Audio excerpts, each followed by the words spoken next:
नमस्कार दोस्तों, आप देख रहे हैं देवप्रभात समाचार। मैं अंजनी तिवारी। इस वक्त मैं मौजूद हूं प्रतापगढ़ जनपद के मांधाता कस्बे में बैंक ऑफ बड़ौदा के सामने, और यहां पर धोखाधड़ी के शिकार हुए नसीम मौजूद हैं। और इनके साथ जो धोखाधड़ी हुई है उसमें इनकी कहीं भी कोई सुनवाई नहीं हो रही है। सारे कार्यालयों से इनको निराशा ही प्राप्त हो रही है। आपको हम बता दें, आज से पूर्व 100 दिन पहले इनके साथ साइबर धोखाधड़ी होती है, जिसमें इनका 99,999 रुपया साइबर धोखाधड़ी के द्वारा इनके अकाउंट से उड़ा दिया जाता है। और इस संबंध में ये तब भी बैंकों के चक्कर लगा रहे थे। बाद में व्यापार मंडल के पदाधिकारियों ने बैंक के सामने इकट्ठा होके हंगामा किया। उसके बाद एलडीएम प्रतापगढ़ आए और उन्होंने इनको आश्वासन दिया कि आपका पैसा सुरक्षित है, पैसा होल्ड कर दिया गया है। कोलकाता के किसी कैनरा बैंक में पैसा जाने की वो बात कर रहे थे। सर, इसमें सच्चाई जो है वो जांच के बाद ही पता चलेगी। ये हमारे संज्ञान में आया है अभी तुरंत, और शाखा प्रबंधक के द्वारा जो इनका पैसा कैनरा बैंक कलकत्ता में गया है, वहाँ भी सामने कैनरा बैंक से बात करके उस पर रोक लगा दी गई है। इनका पैसा आज के दिन बहुत ही सुरक्षित है और पैसा वापस मिल भी जाएगा, लेकिन इनको थोड़ा सब्र रखना पड़ेगा, क्योंकि जो रिजर्व बैंक और एनपीसीआई के नियम हैं कि दोनों ही बैंक पूर्ण जांच कर लेगी और उसके बाद इनका पैसा वापस आ जाएगा। ग्राहक से हमारा अनुरोध है कि थोड़ा सब्र रखें और प्रक्रिया का ध्यान रखें। लेकिन मामले के 111 दिन बीत जाने के बाद भी नसीम के अकाउंट में अभी तक इनका पैसा नहीं पहुंचा है, और इनकी वाइफ आज भी जिंदगी और मौत से लड़ रही हो, पैरालिसिस की शिकार है। ऐसे समय में इनके खाते से 1 लाख रुपए का गायब हो जाना एक बहुत बड़ी बात है। ये पहले से ही आपदा में थे, लेकिन पैसा गायब होने के बाद फिर से और आपदा ग्रसित हो चुके हैं। लेकिन 100 दिन से ज़्यादा बीत जाने के बाद भी आज तक ना इनके अकाउंट में पैसा आया, ना ही किसी अधिकारी का संतोषपूर्ण जवाब है। आइए हम बात करते हैं नसीम से। सर, मैं एलडीएम साहब जब यहाँ आश्वासन दे के गए थे कि आपका पैसा नसीम 90 दिन के अंदर अंदर आपको मिल जाएगा और खाता होल्ड है, और आप प्रतापगढ़ ऑफिस मेरे आइएगा, मैं वहाँ से बात करूँगा। अब मैं फ़ोन करके बुलाऊँगा आपको, लेकिन मैं ना कभी उनको बुलाए और ना कभी कोई बात किया। मैं खुद जाकर वहाँ एलडीएम ऑफिस में बात किया, लेकिन वहाँ कोई से हमको कोई तरह से संतुष्ट नहीं किया एलडीएम साहब। और वहाँ से हमको ये निराशा हाथ लगी है। निराशा तो हर जगह से लगी है, बैंक ऑफ बड़ौदा से भी निराशा हाथ लगी, साइबर क्राइम से भी निराशा हाथ लगी है, और ये एलडीएम ऑफिस से। और जब 90 दिन मेरा बीतने के समय था, मैं 1-2 दिन पहले गया था, तो एलडीएम साहब ने ये कह के मुझे भगा दिया कि जाइए, अब तुम्हारा काम 90 दिन बीत गया, तुम्हारा पैसा वैसा नहीं मिलेगा, यहाँ से जाइए, अब आना नहीं, आप जाइए वहाँ शाखा से अपने मैनेजर बात करें, वहीं पैसा आपको मिल जाएगा, समझ रहे हैं। और उसके बाद मैं यहाँ आया, मैनेजर साहब से बात किया, तो नए मैनेजर आए थे, पुराने मैनेजर को ट्रांसफ़र कर दिया गया था। तो उन्होंने कहा आप नसीब सब्र रखिए, आपका पैसा मिलेगा, संज्ञान चल रहा है। लेकिन इतना आश्वासन का मैं चला गया। मेरी औरत का तबीयत बहुत ख़राब है, मैं बच्चों में 10-10 दिन 15-15 दिन मरीज लेकर रहता हूँ।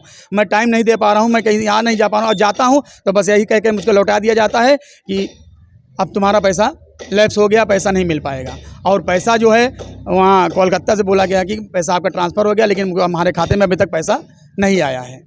आप लोगों के द्वारा व्यापार मंडल यहाँ संचालित किया जा रहा है मांधाता कस्बे में, जिसमें व्यापारियों की सुरक्षा जैसी बात होती है।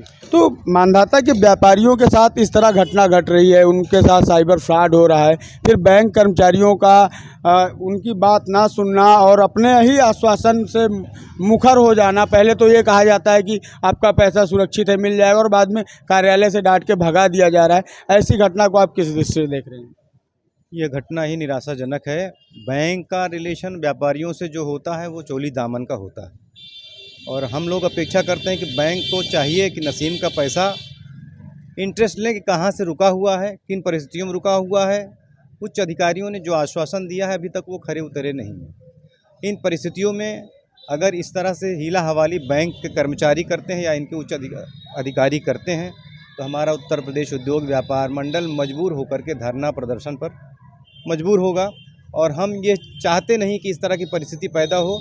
आज हम लोग इसीलिए व्यापार मंडल का प्रतिनिधि मंडल मैनेजर से मिलने आया। अभी जब आप मैनेजर से मिले तो मैनेजर का जवाब क्या था इस मामले को लेकर? ये कहा कि हम अभी नए नए आए हैं, और मैनेजर साहब तो थे नहीं, उनकी जगह जो चार्ज पे थे उन्होंने कहा कि अभी अभी मैं आया हूँ, मामले को मैं संज्ञान में ले करके जो अपडेट होगा हम बताते हैं। अच्छा, इस मामले में एफआईआर भी दर्ज हुआ है, तो इसमें पुलिस के द्वारा भी कोई संतोषजनक कार्रवाई देखने को नहीं मिली। पुलिस की कार्यशैली कैसे देखते नसीम हैं? के बयान से आपको लग गया होगा कि अभी तक कहीं किसी अधिकारी ने या किसी विभाग ने इनके साथ न्याय करने का कोई प्रयास नहीं किया, जो बहुत ही निराशाजनक है। आप व्यापार मंडल और नसीम का बयान सुन रहे हैं। व्यापार मंडल के यहाँ पे सब कार्यकर्ता हैं, इसमें पदाधिकारी सब मौजूद हैं। इनका और नसीम का बयान आपने सुना। मामले को पुलिस संज्ञान में लेती है, उस पर एफआईआर दर्ज होता है, लेकिन काम नहीं होता। और जबकि यदि अगर पुलिस इस मामले पे काम करना चाहती तो एक बहुत बड़ा हो सकता है गिरोह पुलिस के हाथ में लगता। प्रदेश के और देश के न जाने कितने लोग फ्रॉड होने से बच जाते अगर किसी गिरोह का भंडाफोड़ होता, लेकिन पुलिस की निष्क्रियता भी यहाँ पर साफ दिखाई दे रही है।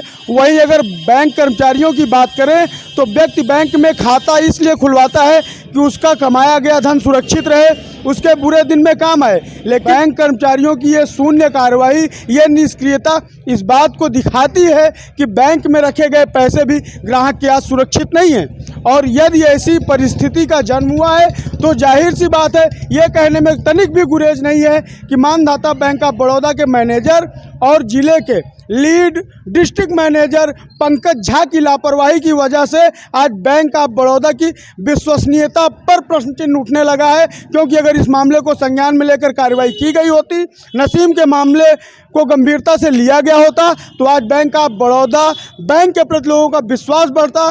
लोग तरह तरह की चर्चाएं करते कि एक व्यक्ति ऐसा था, उसके साथ फ्रॉड हुआ और उसका पैसा बैंक की सक्रियता के कारण वापस आया। लेकिन आज बैंक ऑफ बड़ौदा के सभी ग्राहक डरे सहमे से नजर आ रहे हैं, क्योंकि ये लापरवाही जो यहाँ पर देखने को बैंक कर्मचारियों के द्वारा मिल रही है। नसीम का पैसा गायब हुआ, 111 दिन बीत जाने के बाद भी अकाउंट में पैसा नहीं आया। एलडीएम का बयान आया जिसमें उन्होंने कहा कि पैसा सुरक्षित होल्ड कर दिया गया है, आपका पैसा सुरक्षित है, जल्दी आपके खाते में आ जाएगा।